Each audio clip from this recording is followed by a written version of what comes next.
Então, Isaías capítulo 11, verso 1 ao verso 10, diz assim: Do tronco de Jessé sairá um rebento, e das suas raízes um renovo. Repousará sobre ele o Espírito do Senhor, o Espírito de sabedoria e de entendimento, o Espírito de conselho e de fortaleza, o Espírito de conhecimento e de temor do Senhor. Deleitar-se-á no temor do Senhor, não julgará segundo a vista dos seus olhos, nem repreenderá segundo o ouvir dos seus ouvidos, mas julgará com justiça os pobres e decidirá com equidade a favor dos mansos da terra.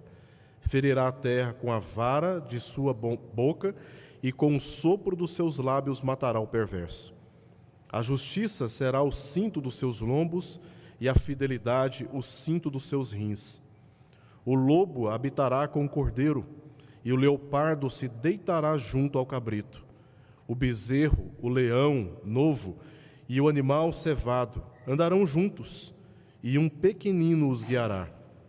A vaca e a ursa pastarão juntas, e as suas crias juntas se deitarão. O leão comerá palha como o boi. A criança de peito brincará sobre a toca da áspide, e o já desmamado meterá a mão na cova do basilisco. Não se fará mal nem dano algum em todo o meu santo monte, porque a terra se encherá do conhecimento do Senhor, como as águas cobrem o mar. Naquele dia recorrerão as nações, a raiz de Jessé, que está posta por estandarte dos povos. A glória lhe será a morada. Oremos. Senhor, nós te pedimos, agora que lemos a tua passagem, a tua palavra, pedimos ao Senhor que fales aos nossos corações e que, através do teu Espírito, a ação bondosa do teu Espírito, tenhamos a compreensão, ó Deus, desta passagem. Que o Senhor assim nos edifique e nos faça observar com grande atenção a esperança que o Senhor Jesus nos trouxe ao vir ao mundo e que ainda, Pai, a temos na sua segunda vinda. Abençoa assim, ó Deus, o teu povo e a exposição da tua passagem, da tua palavra. É o que te pedimos em nome de Jesus. Amém, Senhor. Amém. Como vimos nessas últimas semanas, o profeta Isaías viveu em dias de densas trevas. Tanto o povo como também o rei Acás, rei de Judá, naqueles dias. E a história de Judá, tão sombria, por conta dos pecados que o povo cometia e que também o próprio rei cometia, diante de toda essa experiência de trevas e de pecado, dois reinos se organizaram para invadir Judá e possuir aquela terra. O reino da Samaria e o reino da Síria. Enquanto eles estavam em acordo e se organizando para invadir a terra de Judá, Deus ofereceu ao rei Acás um sinal de que livraria o seu povo diante daquela iminente guerra e invasão dos seus inimigos. E fez parte dessa promessa de que Deus haveria, além de julgar o povo de Judá por causa das suas iniquidades, por causa dos seus pecados e também do seu próprio rei, Deus haveria de, no tempo oportuno, livrar o povo de Judá de terríveis calamidades provocadas pelos seus inimigos, usando um outro reino, o reino da Síria, que destruiria os reinos da Samaria e também o reino da Síria. O profeta já havia dito o que aconteceria naqueles dias. No capítulo 10, por exemplo, nós temos a clara informação de que Deus haveria de fazer o reino da Síria cair. E esse reino, ele não teria mais poder, não submeteria o seu povo mais à opressão. Os capítulos 11 e o capítulo 12 de Isaías descrevem para nós o surgimento de um reino, num cenário de desesperança, a terra de Judá devastada, os reinos destruídos, aparentemente não tinha o que esperar. Então, o profeta inicia aqui no capítulo 11 e no capítulo 12, um capítulo curtinho, o capítulo 12, descrevendo como a esperança ressurgiria no meio de todo aquele cenário. Um rei haveria de vir, trazendo um reino justo, poderoso, que estabeleceria a paz e o povo então teria a sua esperança atendida.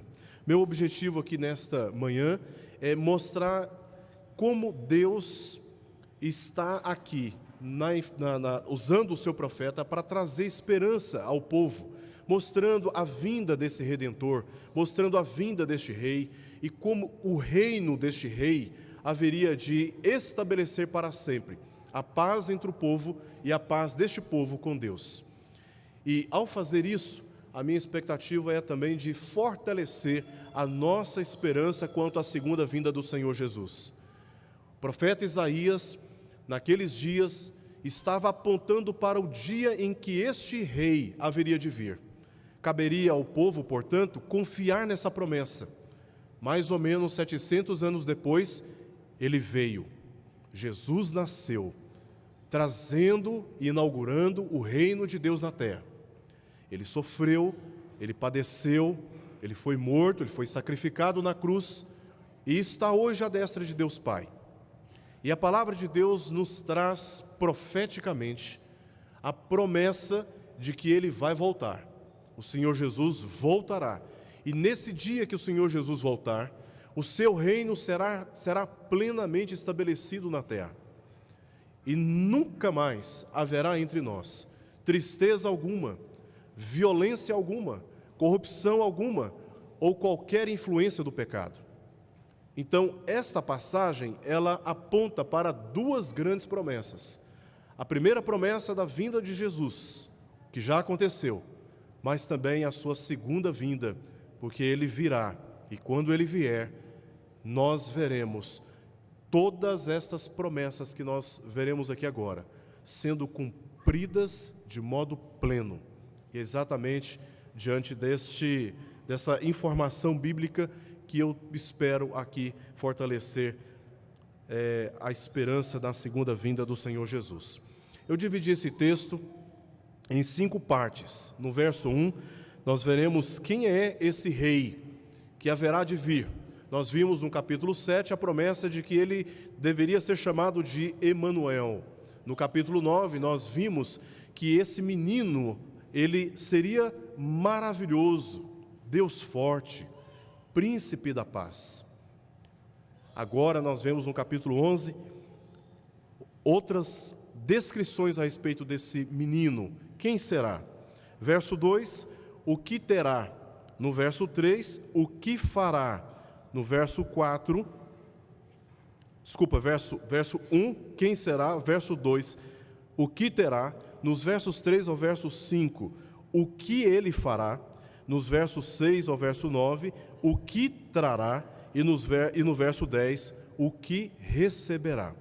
Vamos responder cada uma dessas perguntas olhando para o texto, começando pelo verso 1. Verso 1 diz assim: do tronco de Jessé sairá um rebento, e das suas raízes um renovo. Isaías acabara de pronunciar a destruição da Síria, o que aconteceu com as forças combinadas, tanto da Babilônia, Média e também da Pérsia, por volta do ano 609 a.C. Capítulo 10 de Isaías, verso 7, diz assim: porque a luz de Israel virá a ser como fogo, e o seu santo como labareda, que abrase e consuma os espinheiros e os abrolhos da Síria num só dia. É um anúncio da queda do rei da Síria, do reino da Síria. Ele já havia anunciado que Judá ficaria devastada também pelos seus inimigos, em Isaías capítulo 6, verso 11 ao verso 13, que dizem assim: então disse eu, até quando, Senhor? Ele respondeu, até que sejam desoladas as cidades e fiquem sem habitantes, as casas fiquem sem moradores, e a terra seja de todo assolada. E o Senhor afaste dela os homens, e no meio da terra seja grande o desamparo. mas se ainda ficar a 10ª parte dela, tornará a ser destruída. Como um terebinto e como um carvalho, dos quais, depois de derribados, ainda fica o toco. Assim, a santa semente é o seu toco. O profeta já havia dito o que aconteceria com Judá. Judá ficaria devastada, mas um toco ficaria ali. E essa seria a semente, como diz o texto, de uma grande e nobre árvore genealógica que cobria todo o Israel com seus ramos. A linhagem do rei Davi aparentemente parecia extinta por causa das guerras e inúmeras mortes. Com tantas guerras, com tantas mortes, o cenário indicava que não havia sobrado ninguém da linhagem de Davi. É como se um povo fosse extinto. Esse cenário ilustrava um campo de morte cheio de troncos cortados, como árvores sem a glória das suas copas e dos seus frutos. Tudo apontava para a ausência de um rei e da esperança de um reino forte, mas justamente diante disso tudo vem a promessa de Deus. E essa promessa diz: do tronco de Jessé sairá um rebento e das suas raízes um renovo. Ele viria da linhagem de Davi, portanto com o direito de reivindicar o reino e de também reinar. Em Mateus 1, capítulo 1, verso 1, Mateus 1, diz que Jesus, ele é o filho de Davi, ele vem na linhagem de Davi, e ele, portanto, cumpriria as promessas de Deus na aliança que o próprio Deus estabeleceu com Davi. Lá em 2 Samuel 7,16, nós lemos assim: porém a tua casa e o teu reino serão firmados para sempre diante de ti, teu trono será estabelecido para sempre. Jesus é aquele que vem na linhagem de Davi, cumprindo a aliança que Deus havia estabelecido com o rei Davi. Em Isaías 9, 7, nós lemos: para que se aumente o seu governo e venha a paz sem fim sobre o trono de Davi e sobre o seu reino, para o estabelecer e o firmar mediante o juízo e a justiça, desde agora e para sempre. O zelo do Senhor dos exércitos fará isso. Em Jeremias, capítulo 23, verso 5, vemos que esse Messias daria frutos, isto é, prosperaria e beneficiaria outros. Olha o que diz Jeremias 23, 5. Eis que vem dias, diz o Senhor, em que levantarei a Davi um renovo justo, e rei que é, reinará, e agirá sabiamente, e executará o juízo e a justiça na terra.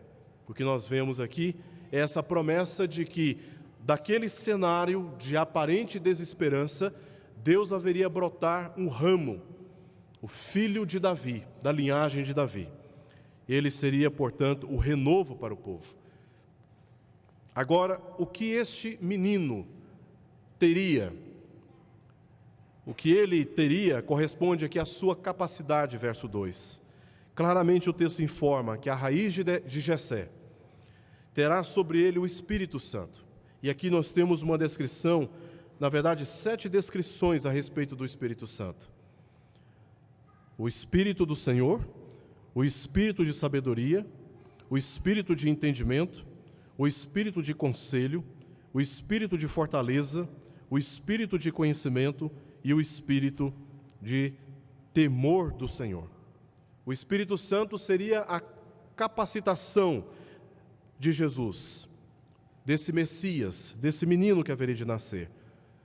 O Espírito Santo seria aquele que daria a ele poder, que daria a ele sabedoria, ao homem entre os homens, para realizar toda a vontade de Deus e cumprir as suas promessas. Isso ocorreu de modo público em Mateus capítulo 3, versos 16 ao verso 17, quando o Espírito Santo repousou sobre Jesus como uma pomba na ocasião do seu batismo. Essas 7 descrições do Espírito Santo descreveriam o ministério do Messias, caracterizado pela absoluta sabedoria, totalmente isento de falhas e seguramente justo. Ele vem como renovo na casa de Judá, e sobre ele repousaria o Espírito Santo, descrito aqui com estas palavras: Espírito do Senhor, de sabedoria, de entendimento, de conselho, fortaleza, conhecimento e de temor do Senhor. Por causa de todas elas, o seu nome seria Maravilhoso Conselheiro, Deus Forte, Pai da Eternidade e Príncipe da Paz. Quem é esse menino? Ele é da linhagem de Davi, com direito ao trono. O que ele teria? Teria o Espírito Santo sobre ele, o capacitando a cumprir todas as promessas que Deus havia estabelecido na aliança com Davi. O que ele fará? Versos 3 ao verso 5. O que ele fará corresponde ao seu caráter. Quero destacar aqui duas questões importantes. A primeira, verso 3, a parte A. Verso 3, a parte A diz: deleitar-se-á no temor do Senhor. O Messias obedeceria ao Pai com profunda admiração, confiança, obediência e adoração. Observamos nos versos 1 e 2 a indicação das três pessoas da Trindade. As três pessoas da Trindade. O rebento, o Espírito do Senhor, e agora no verso 3, que ele vai se deleitar no temor do Senhor, se referindo aqui ao Pai. Jesus cumpriria a vontade do Pai pela capacitação do Espírito. Temos aqui o contraste deste menino com os reis de Israel e de Judá, que abandonaram a palavra de Deus. Mas o Messias teria prazer no temor do Senhor em completa obediência. Segunda coisa que esse menino faria e fez, verso 3, a parte B ao verso 5. Ele seria um rei justo, diz o texto, a parte B do verso 3. Não julgará segundo a vista dos seus olhos, nem repreenderá segundo o ouvir dos seus ouvidos, mas julgará com justiça os pobres e decidirá com equidade a favor dos mansos da terra. Ferirá a terra com a vara da sua boca e com o sopro dos seus lábios matará o perverso. A justiça será o cinto dos seus lombos e a fidelidade o cinto dos seus rins. Como governante, o Messias julgaria o mundo, mas não seria como um juiz comum. Não seria como um juiz comum, pelo contrário. Os juízes daquela época eram juízes corruptos, sujeitos a subornos, mas este julgaria conforme o conselho da Trindade, e não agiria só, porque diz o texto que ele não julgará segundo a vista dos seus olhos, nem repreenderá segundo o ouvir dos seus ouvidos. Ele está aqui dentro do contexto da Trindade. Os necessitados e os pobres não seriam oprimidos por ele, como aconteceu debaixo do governo dos reis ímpios. Pelo contrário, os oprimidos eles seriam amparados, seriam confortados, seriam libertos. Os líderes humanos julgam de maneira injusta, mas o rebento, a raiz de Davi, o broto que nasce aqui do tronco, se referindo ao Messias, viria para julgar com equidade, viria para julgar com justiça. Seu reino, portanto, seria caracterizado pela retidão e também fidelidade, como se fossem partes integrantes das suas vestes, da sua honra, como diz aí no finalzinho do verso 5, a justiça será o cinto dos seus lombos e a fidelidade o cinto dos seus rins. A justiça faria parte como da sua própria honra, a honra que ele carregaria consigo mesmo. Quem é esse menino? Filho de Davi, com direito ao trono. O que ele teria? O Espírito Santo sobre ele, o capacitando. Descrito aqui com 7 palavras. O que ele fará? Ele teria e teve deleite, prazer no temor do Senhor e haveria de vir como um rei justo. Agora, verso 6 ao verso 9, o que ele trará. Um rei justo só pode garantir a paz e só pode trazer a paz para o seu povo. Diz os versos 6 ao verso 9, o lobo habitará com o cordeiro e o leopardo se deitará junto ao cabrito. O bezerro, o leão novo e o animal cevado andarão juntos, e um pequenino os guiará. A vaca e a ursa pastarão juntas, e as suas crias juntas se deitarão. O leão comerá a palha como boi, A criança de peito brincará sobre a toca da áspide, e o já desmamado meterá a mão na cova do basilisco. Não se fará mal nem dano algum em todo o meu santo monte, porque a terra se encherá do conhecimento do Senhor, como as águas cobrem o mar. Aqui nós vemos que este rei justo, trazendo um reino justo, garante a paz ao seu povo. A violência e o mal não existirão no reino de Cristo.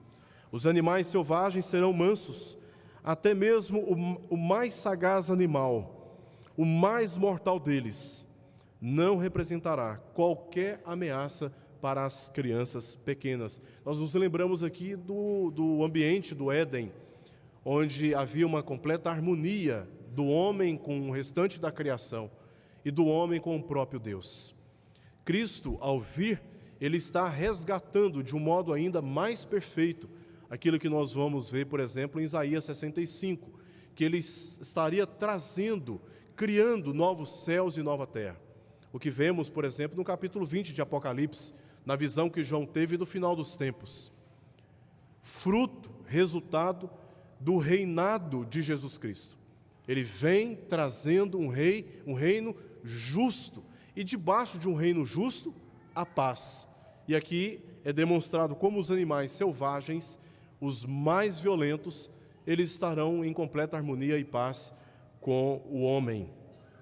O que ele vai receber? Verso 10.